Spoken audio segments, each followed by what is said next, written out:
علامات کبریٰ کا ذکر، بڑی علامتیں جو کہ بالکل خرق عادت کے انداز میں ہوگی، جن کا معاملہ جو ہے وہ آپ کے ناپ تول میں نہیں آ سکتا، آپ کی کیمسٹری فزکس اس کا جو ہے وہ نہیں کر سکتی، ادراک ہوگا یہ قیامت کی۔ ان میں نمبر ایک کیا ہے؟ ایک بہت بڑا دھواں آئے گا، پوری دنیا کو لپیٹے گا۔ نمبر دو، دجال کا ظہور ہوگا، جو اپنی خدائی کا دعویٰ لے کر آئے گا اور بنوائے گا۔ اس کے ہاتھ میں ہو جائیں گے، قبضے میں ہو جائیں گے سارے ذرائع پیداوار کے۔ اس کی طرف بھی پہلا قدم اٹھ چکا ہو، ٹرپس کے نام سے معاہدہ ہو چکا ہے۔ کوئی ملک اپنا بیج پیدا نہیں کر سکتا ہو، یہ بیج ہم نے ڈیولپ کیے ہیں۔ ان کے ڈیولپمنٹ سے پہلے تم ایک ایکڑ سے کتنی گندم لیتے تھے، آج کتنی لے رہے ہو؟ کس بنا پر؟ جینیٹکس کا جو کام ہم نے کیا ہے اس کی بنا پر ہو رہا۔ ہاں تو ہمارا حق ہے، اس کی رائلٹی ہمارے پاس آنی چاہیے۔ لہذا صرف ان اداروں سے، ملٹی نیشنل سے خریدا جائے گا بیج، اور بیج بھی وہ دیں گے وہ کہ جس سے جو فصل اگے گی وہ بیج نہیں لا سکتی، وہ بیج کا کام نہیں کر سکتی۔ جیسے آپ کو معلوم ہے کہ آپ کے ہاں جو گوشت کھایا جاتا ہے مرغے کا، تو مرغا وہ جو ہے اس میں مرغا ہو یا مرغی ہو، اس کے اندر کوئی وہ کیفیت ہی نہیں ہے۔ ان کے انڈے جو ہے ان سے آپ بچے حاصل نہیں کر سکتے، ہے تو انڈا، دیکھنے کو تو انڈا ہے، لیکن وہ بنڈا جو ہے اس سے بچہ تو نہیں حاصل کر سکتے۔ ایسے ہی وہ گندم کا بیج دیں گے، نظر آئے گی گندم، لیکن اس کے اندر وہ صلاحیت نہیں ہے کہ اس سے جو فصل اگے گی اس کا نتیجہ جو ہے وہ بھی آپ لے سکیں۔ یہ ہونا ہے، اللہ جانے، قدم اٹھ رہے ہیں ادھر۔ پھر یہ ہے کہ دابۃ الارض، زمین سے ایک حیوان نمودار ہوگا، زمین شق ہوگی۔ ابھی میں کہہ رہا ہوں خرق عادت ہے، یہ چیزیں وہ نہیں ہیں جو ہماری کسی حساب کتاب میں جو باتیں پہلے آئی ہیں وہ تو حساب کتاب میں آ رہی ہیں، ساری سمجھ میں آ رہی ہیں، ساری چیزیں مشاہدہ ان کا ہو رہا ہے۔ لیکن یہ ہے کہ دابۃ الارض، یہ کہتے ہیں کہ کوہ صفا، اس میں تو نہیں ہے حدیث میں، کوہ صفا پھٹے گا اور اس میں سے ایک حیوان دابہ وہ ظاہر ہوگا، تو اسی لیے فرمایا ہے وَإِذَا وَقَعَ الْقَوْلُ عَلَيْهِمْ أَخْرَجْنَا لَهُمْ دَابَّةً مِّنَ الْأَرْضِ تُكَلِّمُهُمْ، تو ہم اندر سے پیٹ کے چیر کر زمین کے پیٹ کو ایک حیوان کو برآمد کریں گے جو انسانوں سے بات کرے گا، گفتگو کرے گا۔ نمبر 4، طلوع الشمس من المغرب، یہ بھی خرق عادت۔ سورج تو طلوع ہوتا ہے مشرق سے، غروب ہوتا ہے مغرب میں، لیکن اس وقت معاملہ الٹا ہو جائے گا۔ یعنی جو کائنات کے اندر جو گڑبڑ ہوگی، کچھ سمجھ میں بات آتی ہے کہ یہ معاملہ جو ہے، یہ تو اس پورے سولر سسٹم کو اگر بدل دیتے ہیں تو مشرق مغرب ہو جانا، مغرب مشرق ہو جانا، یہ سمجھ میں آنے والی بات ہے۔ اس کے بعد ہے عیسیٰ ابن مریم کا نزول، جس کے بارے میں آج میں نے گفتگو کی ہے تفصیل سے۔ یہ نزول ہونا ہے، یہ علامات قیامت میں سے حضور نے بیان فرمایا ہے، اور قرآن مجید کی جو اصطلاحات ہیں اس کے حوالے سے میں نص قطعی جو ہے وہ میں آپ کے سامنے رکھ چکا ہوں۔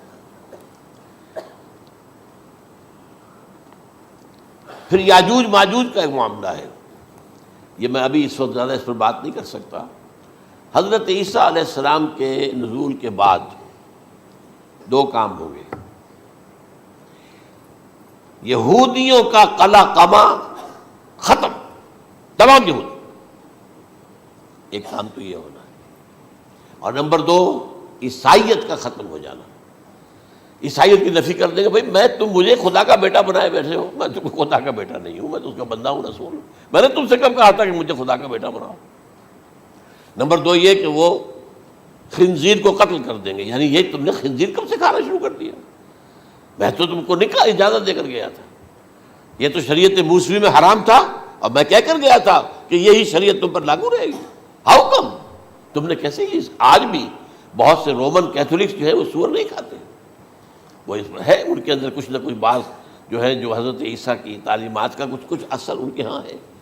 میں تو ایک مرتبہ، یہ 1971 کی بات ہے، 4-5 دن کے لیے برسلز میں رکا تھا، اس لیے کہ وہاں مجھے ایک صاحب نے خط لکھا تھا کہ وہاں ایک نوجوان ہے، ابھی اس ایمان لایا ہے، اور اس کے کچھ مسائل ہیں، ہم کوشش کر رہے ہیں ان کے مسائل حل کریں، آپ بھی جا رہے ہیں۔ میں انگلینڈ جا رہا تھا تو واپسی پر آپ ان کے یہاں چند دن ٹھہرے، میں حیران ہوا۔ ویسے اس نے مجھے اپنے گھر ٹھہرایا نہیں، اس لیے کہ ماں باپ تو اس کے کرسچن تھے، اور پولیس کا چیف آفیسر اس کا باپ تھا، چیف آف پولیس فورس۔ اس نے مجھ سے ایک دن کھانے پہ بلایا، میں ہوٹل میں ٹھہرایا مجھے، اس نے کہا آپ اطمینان سے یہاں کھانا کھائیں، اس گھر میں نہ آج تک کوئی شراب کی بوند آئی ہے اور نہ ہی کوئی بوٹی آئی ہے سور کی. Roman Catholics. اب اکلوتا بیٹا تھا یہ عبدالعزیز نے بعد میں نام رکھا. وان کینٹر اس کا نام تھا جو کہ اوریجنل تھا. پھر اس نے نام رکھا عبدالعزیز وان کینٹر. پرانا نام بھی بہرحال رکھا. نہایت ایک نہایت خوبصورت. 28 سال کی عمر تھی اور اس وقت میں نے دیکھا تھا کہ اس کی فقہی معلومات جو ہے میری معلومات سے 10 گنا زیادہ. اس کی وجہ کیا ہے؟ وہ گیا تھا موراکو میں ایز اے ٹیچر ملازمت کرنے، پیسہ کمانے. وہاں وہ مسلمانوں سے اس کا ہوا ربط ضبط ہوا، اسلام کی تعلیمات سامنے آئی، اسلام لے آیا. اب اکلوتا بیٹا ہے اور ماں باپ جو ہے کرسچن کیتھولکس. جب وہاں سے واپس آیا تو پھر کہتے ہیں کہ ہمارے درمیان ایک معاہدہ ہے، وی آر لیونگ ٹوگیدر، لیکن یہ معاہدہ ہے ہم مذہب پہ بات نہیں کریں گے، بس باقی جو بھی ہے وہ ساتھ رہ رہے ہیں. لیکن میں حیران ہوا، مجھے معلوم نہیں تھا. اچھا اس کے بعد اس نے جب اسلام کا فیصلہ کیا تو اس کے سامنے سوال آیا کون سی فقہ اختیار کروں. تو اس نے بڑی جو ہے تھورو اسٹڈی کی ہے تمام فقہوں کی، کمپیریٹو اسٹڈی. ان کو کرنے کے بعد پھر فائنل فیصلہ اس کا یہ تھا کہ حنبلی فقہ میں اختیار کروں. چاروں فقہوں میں سب سے لیٹسٹ حنبلی ہے، یعنی حنفی نمبر 1، پھر مالکی نمبر 2، پھر اس کے بعد شافعی نمبر 3، پھر یہ امام احمد ابن حنبل ہے. اور امام احمد ابن حنبل کے زمانے تک احادیث بہت بڑے پیمانے پر جمع ہو چکی تھی، جبکہ ابھی حضرت امام ابو حنیفہ کے زمانے میں کوئی اتنا زیادہ جو ہے حدیث کا بھی ذخیرہ نہیں بنا تھا. اسی پر تو لوگ حیران ہوتے ہیں کہ زیادہ حدیث امام ابو حنیفہ کے علم میں نہیں تھی، لیکن مجال ہے کہ ان کا کوئی فتویٰ جو ہے کتاب و حدیث کے کتاب اور سنت کے خلاف ہو. اگرچہ انہوں نے صاف کہا کہ اگر تم پاؤ کوئی ایسی سچی حدیث، پختہ حدیث جو میری کسی رائے کے خلاف ہو تو میری رائے کو دیوار پر دے مارنا اور اس صحیح حدیث کی پیروی کرنا. لیکن ویسے اس کے بعد یہ کمال یہ ہے کہ بہت ہی کوئی شاذ معاملہ ہے کہ جس میں ان کا کوئی فتویٰ وہ کتاب و سنت کے منافی ہو یا سنت کے منافی ہو. کتاب پہ تو سوال پیدا نہیں ہوتا، کتاب تو ساری ان کے سامنے موجود تھی. اس کے بعد یہ ہے کہ یاجوج ماجوج اصل میں بتا رہا تھا آپ کو کہ جب عیسائیت بھی ختم ہو گئی، یہود ویسے ختم ہو گئے، استیصال ہو گیا، جڑ کٹ گئی. اب عیسائیت گویا کہ اسلام میں ضم ہو گئی. عیسائیت مذہب ختم، یہودی خود ختم. اب یہ طاقت کتنی ہو جائے گی؟ تقریباً 2/3 دنیا آ گئی. تمام اب عیسائی 2 ارب کے قریب ہے، 1 ارب 90 کروڑ ہوں گے، یا مسلمان بھی 1 کروڑ 50-60 لاکھ ہیں. دونوں کو جوڑ لیجیے کتنے ہو گئے؟ 6 ارب کل آبادی ہے. لیکن اس کے بعد آتا ہے یاجوج ماجوج کا خروج. یہ یاجوج ماجوج میرے نزدیک چائنا اور رشیا ہے. ان کی مجموعی طاقت اتنی ہوگی اور یہ اس طرح آئیں گے ہر اونچائی پر سے اترتے ہوئے، پھسلتے ہوئے. جیسے 1962 میں جب وار ہوئی تھی بٹوین چائنا اینڈ انڈیا 1962 میں، تو وہ اس وقت کا نقشہ جو آج بھی اخبارات میں پڑھتا تھا تو یاد waves after waves of Chinese soldiers were coming down the slopes of Himalayas. یہ تو وہ ہے نا جن کی تعداد کا کوئی حساب نہیں ہے. اور رشیا اور یہ مل کر جو ہے، میرا اندازہ یہ ہے کہ جب پہلے ملحمۃ العظمیٰ ہوگی وہ عیسائیوں اور مسلمانوں کے درمیان، اس وقت یہ دونوں پاورز نیوٹرل رہیں گی. لیکن غالباً یہ بات طے کر لیں گی کہ ویپنز آف ورلڈ جو ہے ماس ڈسٹرکشن، یہ استعمال مت کرنا. اگر یہ ویپنز آف ماس ڈسٹرکشن استعمال کرو گے تو ہم میدان میں آ جائیں گے.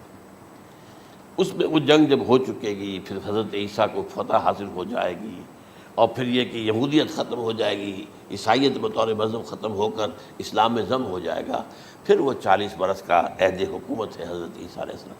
لیکن جب یہ فتح ہو جائے گی ان پر، اب یاجوج ماجوج آئیں گے اور اتنی تعداد میں آئیں گے کہ بحیرہ طبریہ جو ہے اس کا سارا پانی پی جائیں گے. یہ تو اگر آپ کو کبھی اندازہ ہو یا کوئی آپ جانیں ان لوگوں کو جو ان چینیوں سے واقف ہیں، وہ کہتے ہیں زمین پر ہلتی ہوئی کوئی چیزوں سے وہ چھوڑی چھوڑ کے کھا جائیں گے. جہاں وہ جاتے ہیں ایز اے لیبرر، وہاں کے جو سارے کتے ہیں ختم، ساری بلیاں ختم، ہر شے، وہ جو سانپ کھاتے ہیں، ہر چیز کھاتے ہیں. اور یہ تمام ایسٹرن کنٹریز کے اندر ہوتا ہے. بڑی ڈیلیشیس ڈشز ہیں یہ، سانپ وغیرہ وغیرہ. اور یہ جس طرح کھا جائے، پانی پی جائے، ایک قطرہ نہیں رہے گا اس پر. تو پھر جو ہے اللہ تعالیٰ اس وقت جو ہے اس میں ایک ایسی بیماری پیدا کرے گا کہ یہ سب مر جائے. یہ معجزے سے ہوگا. یعنی ان کے اوپر فتح جو ہے وہ عام لڑائی کے ذریعے سے نہیں ہوگی، بلکہ اس کے اوپر فتح جو ہوگی وہ اللہ تعالیٰ سے ہوگی. ایک بیماری پیدا ہوگی، سب مر جائے گی. اور اس کے بعد اللہ تعالیٰ ایسے پرندے بھیجے گا بڑی لمبی لمبی گردنوں والے، وہ ان سب کو کھا جائیں گے. جیسے ہمارے ہاں گدھ ہوتے ہیں، وہ ان کو صاف کر دیں گے. ورنہ تو یہ ہے کہ پوری دنیا کے اندر جو بدبو اور جو پیدا ہوتا معاملہ اس سے، تو اس نوع انسانی کی بقا ممکن نہیں تھی. ان کے خاتمے کے بعد پھر یہ ہوگا کہ حکومت اسلامی جو ہے پوری دنیا میں حضرت مسیح علیہ السلام کی ہوگی. 45 برس وہ رہیں گے. اسی میں وہ کہلن بھی آ جائے گا، وہ فی المہد و کہلن جو میں نے شروع میں بیان کیا تھا. اسی میں پھر یہ ہے کہ وہ شادی بھی کریں گے، ان کی اولاد بھی ہوگی. اور پھر ان کا انتقال ہوگا تو حضرت حضور صلی اللہ علیہ وسلم کے حجرے میں، وہیں پر جہاں حضور اور ابو بکر اور عمر رضی اللہ تعالیٰ عنہم دفن ہیں، وہیں پہ ان کو دفن کیا جائے گا. اور قیامت کے دن حضور فرماتے ہیں کہ میں اور یہ تینوں ساتھ نکلیں گے. تو یہ ہے حالات و واقعات. بہرحال اس میں یہ ہے کہ یہ نوٹ کر لیجئے کہ جہاں تک ہمارے ہاں آج کل کا معاملہ ہے، میرے نزدیک میں یہ کہنے پر مجبور ہوں، جو رفع و نزول مسیح کو نہیں مانتا وہ کم سے کم منکر حدیث ضرور ہے. میں اس سے کم کا فتویٰ نہیں دے سکتا.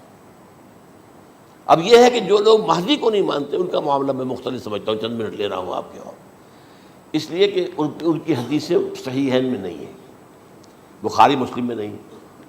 اور یہ کہ بہرحال ان کا معاملہ جو ہے وہ ایسا نہیں ہے حضرت عیسیٰ کا.